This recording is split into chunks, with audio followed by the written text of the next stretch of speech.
Hello student, Shri Shyam online education में आपका स्वागत है।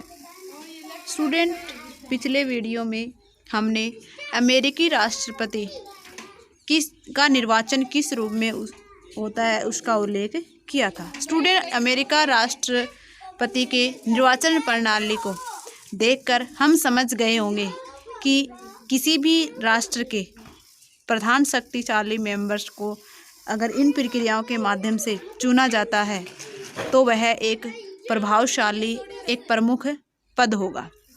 अमेरिका के राष्ट्रपति का पद है वो शक्तियों का कुंज है, अर्थात अमेरिका की कार्यपालिका की शक्तियां हैं वो राष्ट्रपति में निहित है।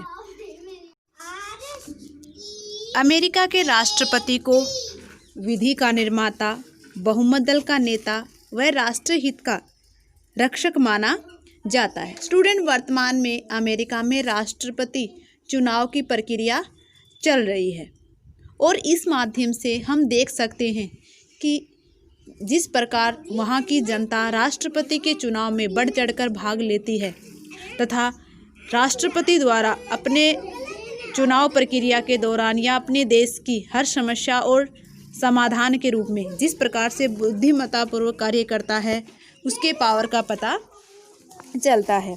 अमेरिका का राष्ट्रपति किसी भी प्रजातांत्रिक राज्य में निर्मित सबसे शक्तिशाली पद माना जाता है।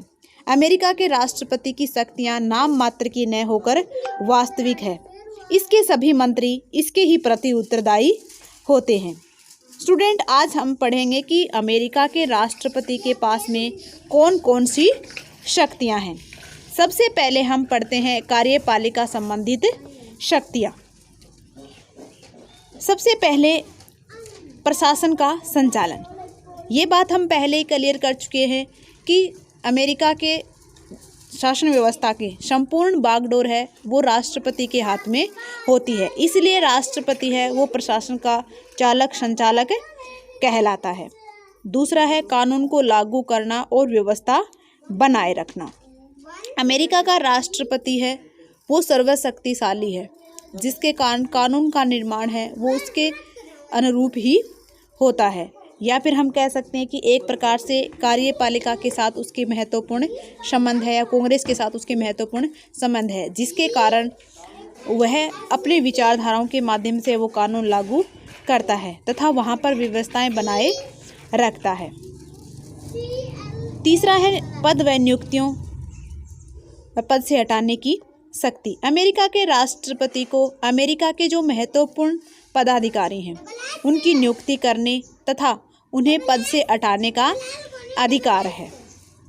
चौथा है सीनेट के प्रति शिष्टता। अमेरिका का राष्ट्रपति है वो सभी कार्य सीनेट की दिशा अनुसार ही करता है। सीनेट की में एक कंट्रोल शक्ति के रूप में भी यह काम करता है।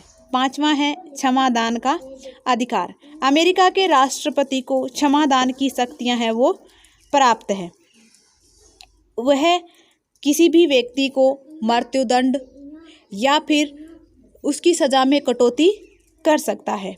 लेकिन स्टूडेंट, अगर संविधान के उल्लंघन पर या फिर सीनेट में अगर महाभियोग के माध्यम से या फिर किसी भी व्यक्ति को अगर दंड दिया जाता है तो राष्ट्रपति उस दंड में किसी भी प्रकार की है वो कटौती नहीं कर सकता। राष्ट्रपति अपनी कार्यपालिका शक्तियों में प्रशासनिक कार्यों के दिशा निर्देशक के रूप में भी कार्य करता है। छठा है विदेशों के साथ संबंधों का संचालन। अमेरिका के राष्ट्रपति अपनी विदेश नीति का निर्माण करता है, विदेशों में अपने देश का नेतृत्व करता है तथा विदेशी राज्यों के साथ में किस प्रकार के संबंध बनाना है इसका संचालन भी राष्ट्रपति के द्वारा ही किया जाता है। सातवां है विदेशों में अमेरिकी नागरिकों का संरक्षण। अमेरिका का राष्ट्रपति अपने देश के नागरिकों का विदेशी देशों में जब निवास हो रहा है तो उनके अधिकारों का संरक्षण करता है, उनकी नागरिकता का संरक्षण करता है। आठवां है सशस्त्र बलों का प्रधान। अमेरिका का राष्ट्रपति थल, जल तथा संघीय सरकार की सेवा में लगे हुए राज्य के सैनिक संगठनों का प्रशासक और सेनापति होता है। वह युद्ध के समय सभी उत्तरदायित्वपूर्ण है वो कार्य संभालता है। साथ ही विधि के पालन की भी देखरेख ही वह राष्ट्रपति के द्वारा की जा सकती है या फिर की जाती है। स्टूडेंट, कार्यपालिका की शक्तियों का अध्ययन करके हम समझ गए होंगे कि अमेरिका में कानून कार्यपालिका के शासन संबंधी संचालन में अमेरिका के राष्ट्रपति की है वो कितनी महत्वपूर्ण भूमिका है। दूसरा टॉपिक है विधायी शक्तियाँ। अमेरिका के राष्ट्रपति को कानून के निर्माण के संबंध में भी अनेक शक्तियाँ प्राप्त है, या फिर कह सकते हैं कि संघीय कानून के लागू करने और व्यवस्था बनाए रखने में राष्ट्रपति की है वो महत्वपूर्ण भूमिका है। अमेरिका के राष्ट्रपति कांग्रेस के नए कानूनों और नए नियमों का निवेदन करता है। वह कांग्रेस को संदेश भी भेजता है। कांग्रेस के विशेष अधिवेशन भी राष्ट्रपति द्वारा ही बुलाए जाते हैं। कार्यपालिका को आदेश देने का काम भी क्या है, राष्ट्रपति द्वारा ही किया जाता है। स्टूडेंट, जब कांग्रेस किसी भी कानून को स्वीकृति देती है तो राष्ट्रपति को यह अधिकार है कि वह कांग्रेस द्वारा पारित किए गए किसी भी विधेयक को पूर्ण विचार के लिए लौटा सकता है। लेकिन स्टूडेंट, अगर बहुमत के द्वारा कांग्रेस अगर उस विधेयक को पुनः पारित कर देती है, यानी 2/3 बहुमत द्वारा अगर वह विधेयक पुनः पारित होता है, तो राष्ट्रपति उस विधेयक पर स्वीकृति देने के लिए मना नहीं कर सकता, या फिर राष्ट्रपति को उसके ऊपर हस्ताक्षर करने ही होंगे। वीटो पावर यानी निषेधाधिकार। अमेरिका के राष्ट्रपति को निषेधाधिकार भी प्राप्त है। निषेधाधिकार में वह किसी भी विधेयक के संबंध में पुनर्विचार या फिर उसके ऊपर मौन या फिर उसे पॉकेट वीटो के रूप में या फिर उसे मना के रूप में भी प्रयोग कर सकता है। तीसरी है न्यायिक शक्तियाँ। अमेरिका के राष्ट्रपति को न्यायिक शक्तियाँ भी प्राप्त हैं।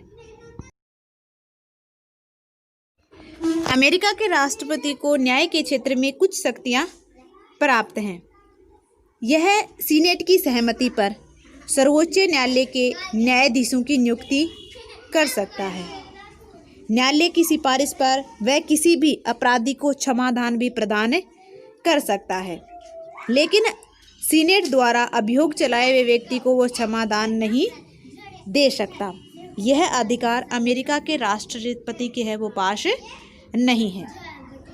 स्टूडेंट, अगला हमारा टॉपिक है, चौथा है एक दलीय नेता के रूप में अमेरिका का राष्ट्रपति है वो किस प्रकार की भूमिका अदा करता है। अमेरिका के राष्ट्रपति एक दल का नेता होता है, यानी चाहे वो डेमोक्रेटिक का हो चाहे वो रिपब्लिकन का हो।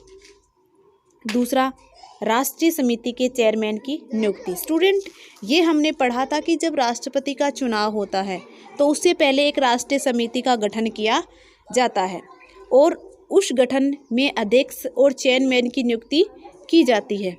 यह नियुक्ति अमेरिका के राष्ट्रपति द्वारा की जाती है। तीसरा है, बहुमत प्राप्त होने पर राष्ट्रपति विधि निर्माण का कार्य अपनी इच्छा अनुसार करता है, यानी किसी भी कानून का निर्माण बहुमत प्राप्त होने पर राष्ट्रपति है वो अपनी इच्छा अनुसार इसमें है वो लागू कर सकता है। ये बात स्टूडेंट हमने पीछे भी पढ़ी थी कि कांग्रेस और राष्ट्रपति के बीच में एक गहरा संबंध है, जिसके कारण राष्ट्रपति है वह अपनी इच्छा अनुसार है वो कानून का निर्माण कर सकता है। चौथा है, विभिन्न पदाधिकारियों से नीतियों व समस्याओं से संबंधित परामर्श की आवश्यकता पड़ने पर अमेरिका का राष्ट्रपति विभिन्न क्षेत्रों में जो विशेष पदाधिकारी होते हैं उनसे कानून का निर्माण, नीतियों योजनाओं के संचालन तथा आने वाली या नीतियों के लागू करने पर आने वाली समस्याओं के समाधान के लिए परामर्श भी प्राप्त करता है। यह कार्य सबसे ज़्यादा वह सीनेट तथा अपने कैबिनेट मंत्रियों के माध्यम से करता है। आगे हमारा वित्तीय शक्ति। संविधान के अनुसार वित्तीय शक्तियाँ वो कांग्रेस में निहित है। लेकिन व्यवहार में कांग्रेस व राष्ट्रपति के मध्य वो घनिष्ठ संबंध है। बजट निर्माण के समय है वो व्यवस्थापिका है वो नेतृत्व के लिए मुख्य रूप से कार्यपालिका पर वो निर्भर करती है। इसी कारण स्टूडेंट कांग्रेस को राष्ट्रपति है वो वित्तीय विषय के रूप में है वो सूचना देता है। साथ ही वह बजट निर्माण के लिए भी या बजट के निर्माण के समय भी वो दिशा निर्देश देता है। अगले वर्ष के लिए जो नियोजित योजनाएं हैं और नए करों को प्रस्तावित है वो राष्ट्रपति के द्वारा किया जाता है। इस प्रकार कांग्रेस के नेतृत्व का बहुत हद राष्ट्रपति के हाथ में होता है, लेकिन राष्ट्रपति अपनी मनमानी से वित्त निर्माण में है वो कार्य नहीं कर सकता, क्योंकि कई बार ऐसे भी मौके आए हैं कि कांग्रेस ने राष्ट्रपति के द्वारा जो प्रस्तावित योजनाएं हैं, जो आंकड़े हैं, उनमें कटौती की है, जो यह साबित करता है कि वित्त निर्माण के संबंध में है वो कार्यपालिका की जो शक्तियां हैं या फिर राष्ट्रपति की जो शक्तियां हैं वो कांग्रेस से क्या है थोड़ी कम है। आगे है एक राष्ट्र के सर्वोच्च नेता के रूप में अमेरिका के राष्ट्रपति की क्या पोजीशन है। स्टूडेंट अमेरिका का राष्ट्रपति है वो अपने देश का शोभायमान पद माना जाता है या फिर सबसे शक्तिशाली प्रतीक का पद है वो राष्ट्रपति का पद ही माना जाता है।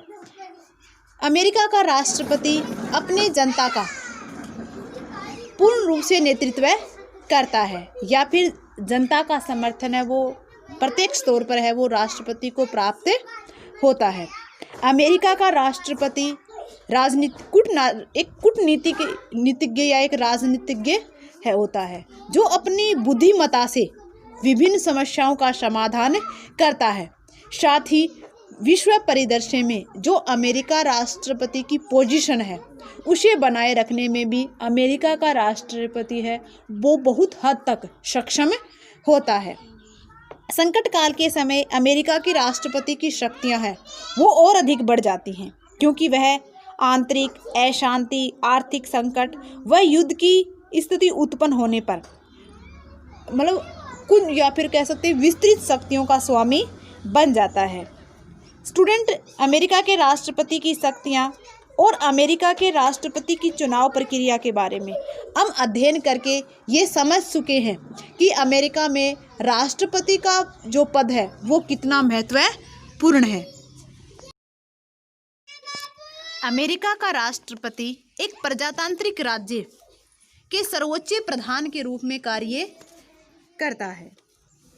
स्टूडेंट वर्तमान में अमेरिका में चुनाव चल रहे हैं, उन चुनाव को देखकर उनकी चुनावी प्रक्रिया आप समझकर ये पता लगा सकते हैं कि जो अमेरिका का राष्ट्रपति है वो क्यों एक अपने देश का प्रमुख या सर्वशक्तिशाली पद कहलाता है या फिर मेंबर कहलाता है। विश्व परिदृश्य में अमेरिका की जो शक्तिशाली भूमिका है उसमें कहीं हद तक वहाँ के राष्ट्रपति की भूमिका है वो बहुत महत्वपूर्ण है। स्टूडेंट आज का हमारा टॉपिक यही कंप्लीट होता है। थैंक यू, धन्यवाद।